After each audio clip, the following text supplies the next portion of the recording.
നമുക്കിന്നൊരു കുഞ്ഞ് പരീക്ഷണം നടത്തിയാലോ? യൂട്യൂബിൽ വൈറലായിക്കൊണ്ടിരിക്കുന്ന ഒരു പരീക്ഷണമാണ്. നമുക്കൊന്ന് ചെയ്ത് നോക്കാം. ഇപ്പോൾ 2 ഗ്ലാസ് എടുത്ത് വെച്ചിട്ടുണ്ട്. അതിൽ ഒരു ഗ്ലാസ്സിലേക്ക് ഒരു പാക്കറ്റ് വെളിച്ചെണ്ണയാണ്, കടയിൽ നിന്ന് വാങ്ങുന്ന പാക്കറ്റ് വെളിച്ചെണ്ണ ഒഴിച്ചു കൊടുത്തു.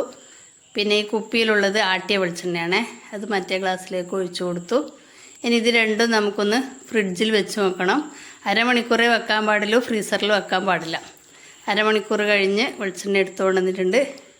ഇപ്പോൾ രണ്ടും തമ്മിലുള്ള വ്യത്യാസം എന്താണെന്ന് നോക്കാമല്ലോ. ഇത് ആട്ടിയ വെളിച്ചെണ്ണയാണേ. അത് നല്ല ഉറച്ച് കട്ടിയായി നല്ല നെയ്യ് പോലെയായിട്ട് ഇതാ കോരിയെടുക്കാൻ കിട്ടുന്നില്ല, നെയ്യ് പോലെ ഉണ്ടല്ലേ.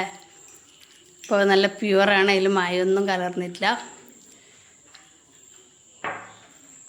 പിന്നെ മറ്റേ വെളിച്ചെണ്ണ എന്താണെന്ന് സംഭവിച്ചത് നോക്കിയാലോ.